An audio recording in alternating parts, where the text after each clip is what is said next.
Hello mga kaibigan, kumusta tayong lahat?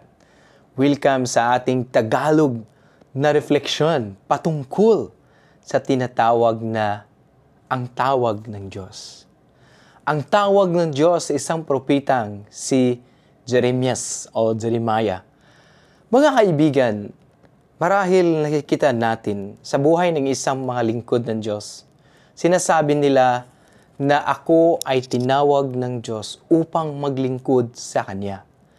Ngayon, pag-aralan natin, mga kaibigan, at sa bawat isa sa atin, kung ano ang tawag ng Diyos.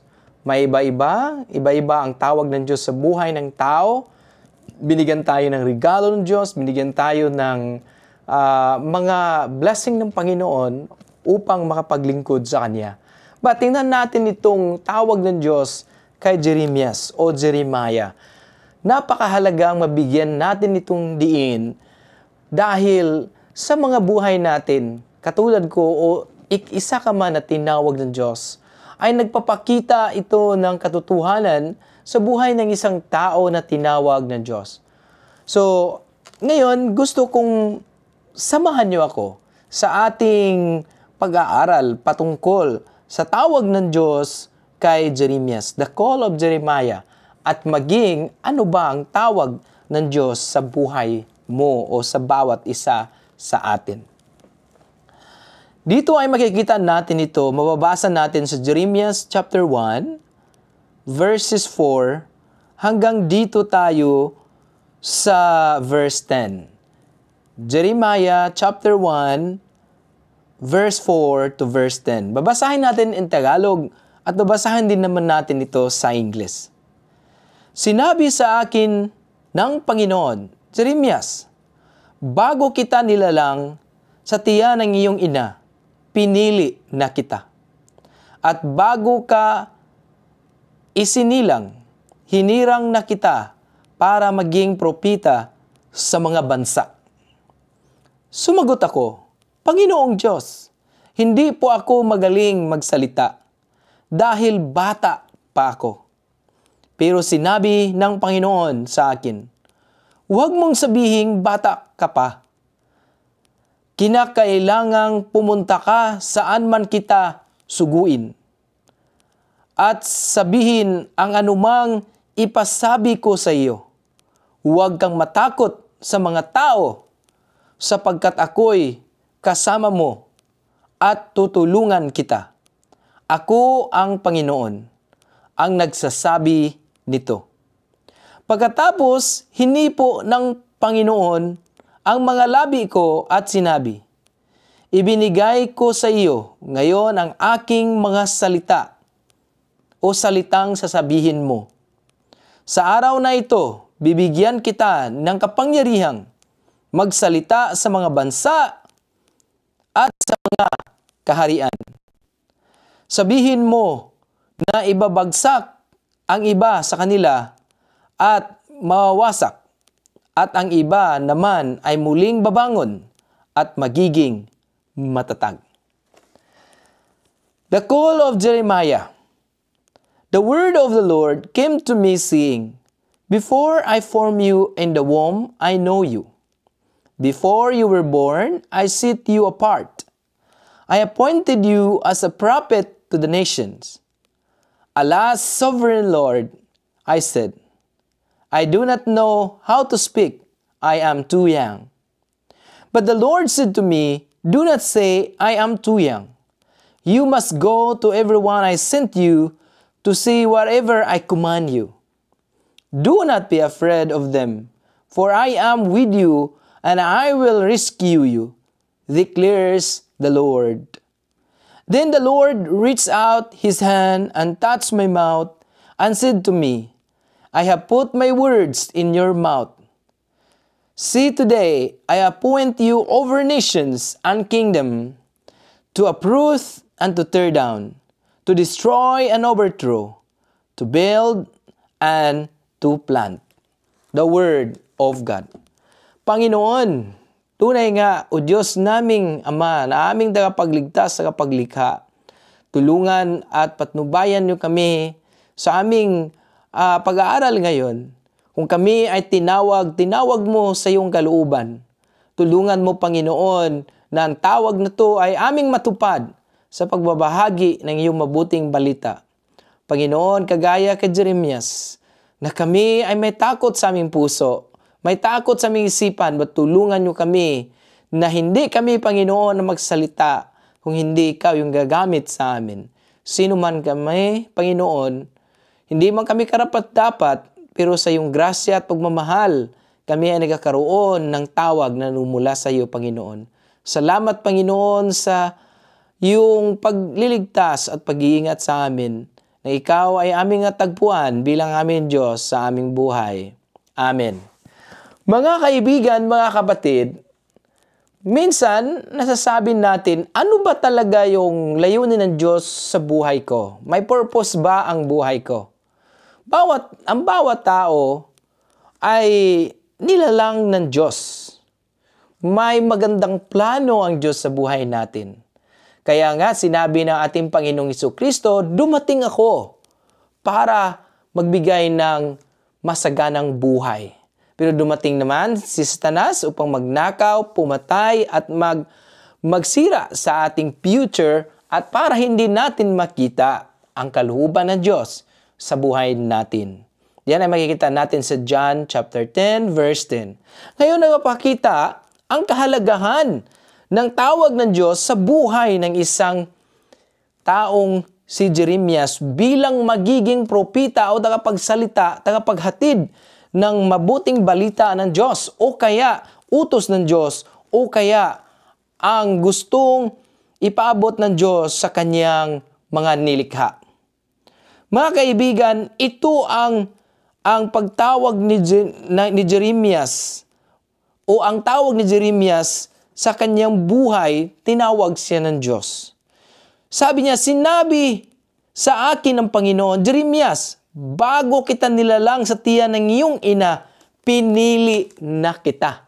No? So, he was chosen, pinili na siya. Nasa tiyan pa lang siya, inanoint na siya ng Diyos.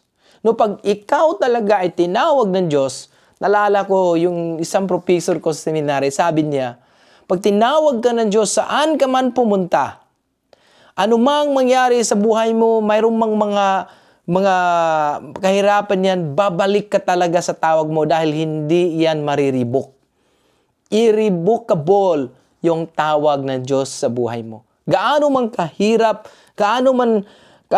kahirap yung tinitiis natin sa ministry, sa paglilingkod, sa paghatid ng salita ng Diyos, talagang patuloy tayong nagtatagumpay. Yes, maraming tawag ng Diyos sa buhay natin. Sabi nga ni Apostol Pablo, binigyan tayo ng iba-ibang klaseng mga regalo upang makapaglingkod sa Diyos, una sa Diyos, at maging din sa ating kapwa. Napakahalaga, mga kaibigan, na dito natin makikita ang kahalagahan ng tawag ng Diyos sa buhay mo at sa buhay natin, kagaya ni Jeremias. Sa tiyan pa lang tayo, no? So kaya binuntes tayo ng ating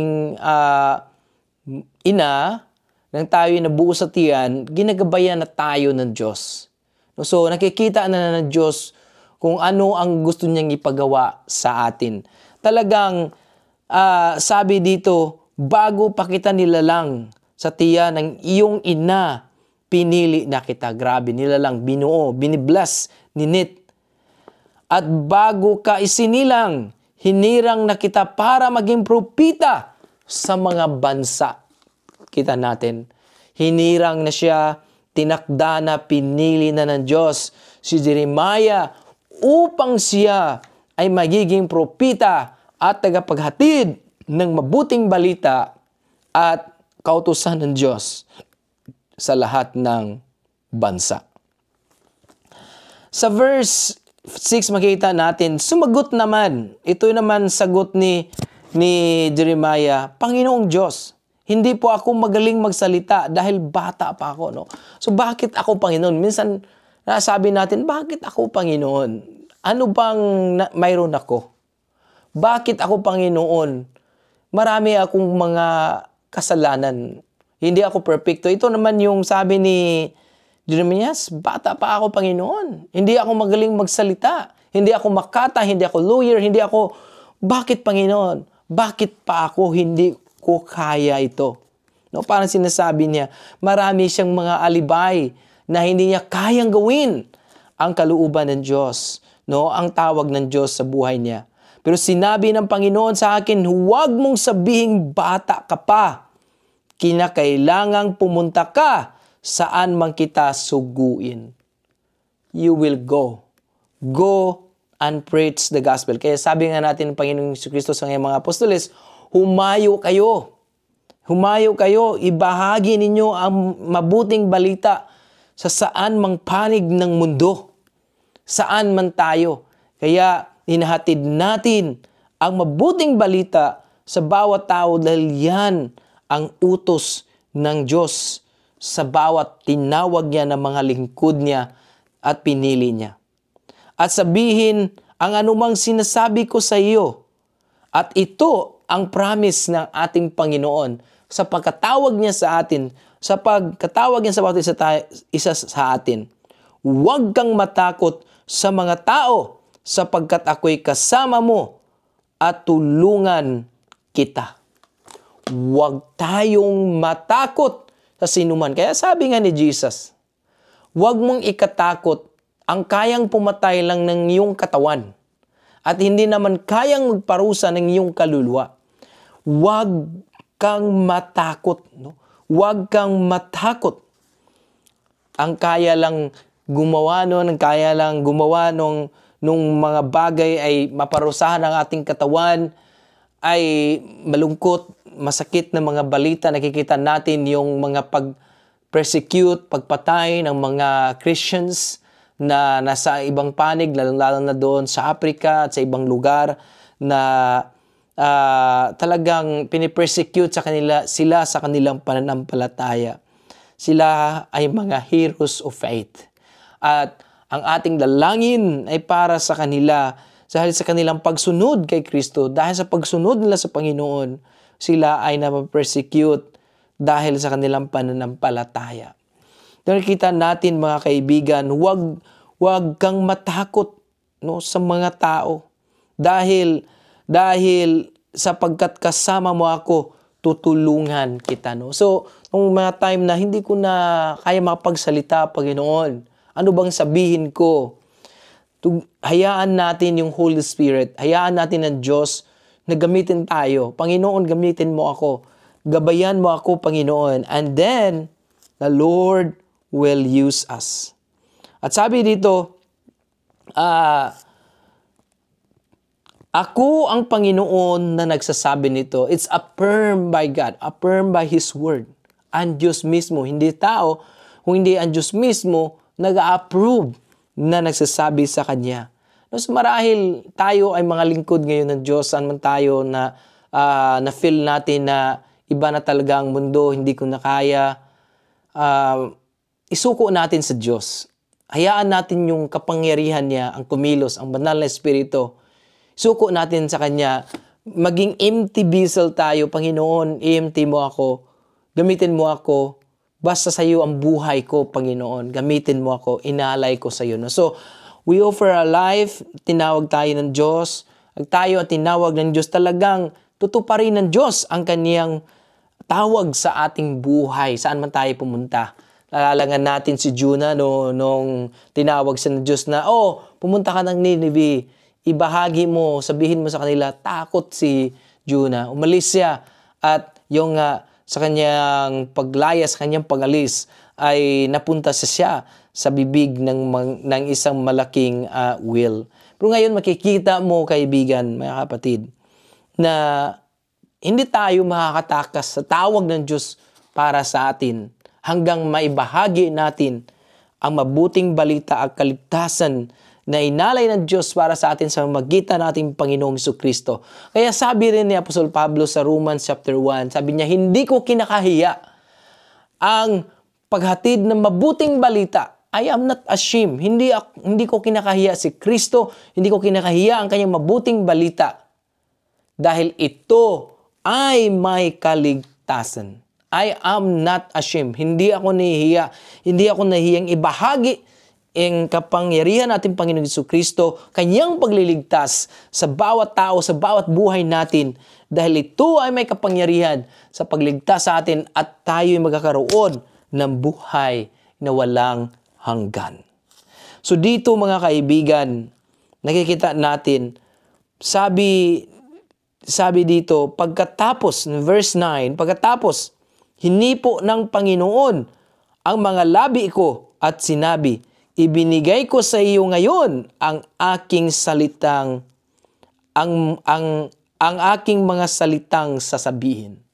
Ibinigay ko na sa iyo. So ang Diyos mismo ang magbigay ng sasabihin natin. Sasabihin natin, hindi galing sa atin. Pag galing sa atin, hindi yun tama. Gagamitin tayo, lulukuban tayo, gagamitin tayo ng Diyos upang may bahagi. At yun ang sinabi ng Diyos para kay Jeremias. Ibibigay ko sa iyo ngayon ang aking sasabihin, ang mga salitang sasabihin mo.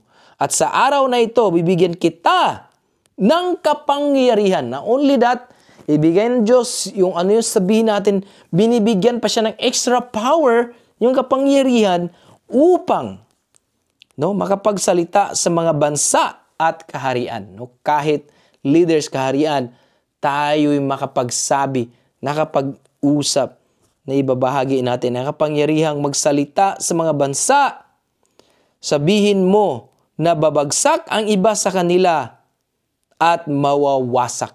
So grabe, mayroong judgment na darating at ang iba naman ay muling babangon at magiging matatag. At ang iba naman mayroong pag-asa.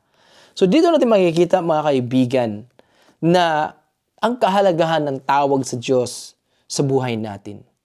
May mga pagkakataon na natatakot talaga tayo dahil sa mundo, dahil nakikita natin yung mga sinasaktan, pinapatay. Kaya nakikita ko last time isang video.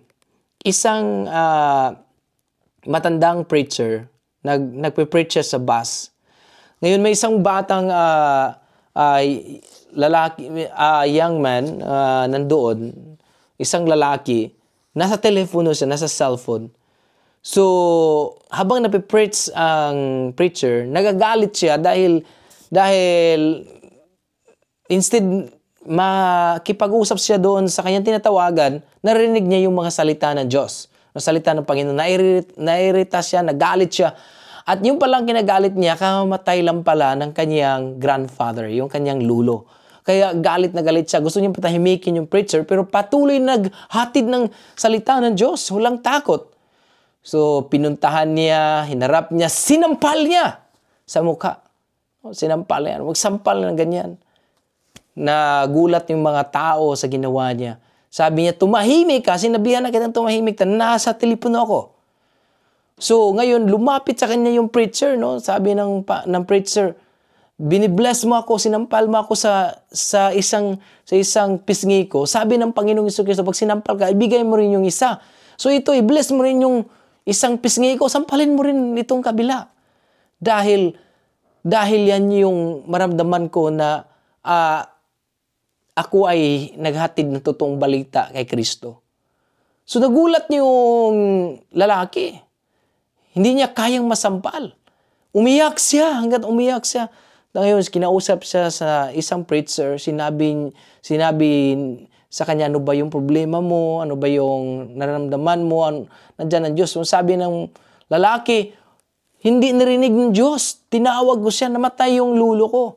In-explain ng isang preacher, ang bawat isa sa atin ay may tawag ng Diyos at may panahon din na nakalaan sa atin. Ang iyong lolo ay natapos na ang kanyang misyon sa buhay at siya'y umuwi na sa Diyos upang tanggapin ang kanyang regalo, ang kanyang korona para sa eternal life niya, sa buhay na walang hanggan. At doon, na-open yung mata ng isang lalaki, umiyak siya. Salamat, Pastor, salamat. I'm sorry, nasampal kita. So, dinalangin siya, pinipray siya. Mga kaibigan, ayan yung may encounter natin. Na-encounter natin sa buhay natin. Pero hindi tayo natatakot, nakikita ng isang preacher, hindi siya natatakot. Kahit anumang mangyari sa kanya. Dahil alam niya, kasama niya ang Diyos. Alam niya na may kapangyarihan ang Diyos na tumawag sa kanya. Tinawag tayo ng Diyos. Gaano man kahirap yan, mga pinagdaanan natin.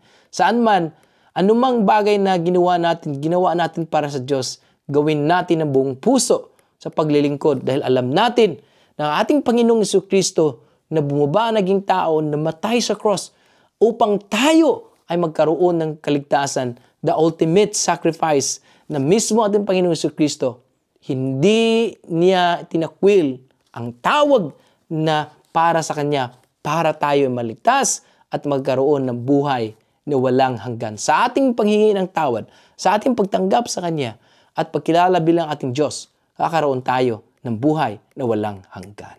Manalangin tayo. Salamat o Diyos sa iyong tawag sa aming buhay. Salamat Panginoon, kagaya ni Jeremiah, pinili niyo kami. At ang tawag na to ay papahalagahan namin sa aming buhay. Mapaglingkuran ka ng buong puso at napaglingkuran din namin ang aming kapwa upang sila ay makabalik sa iyong paanan, Panginoong Jesucristo. Amen.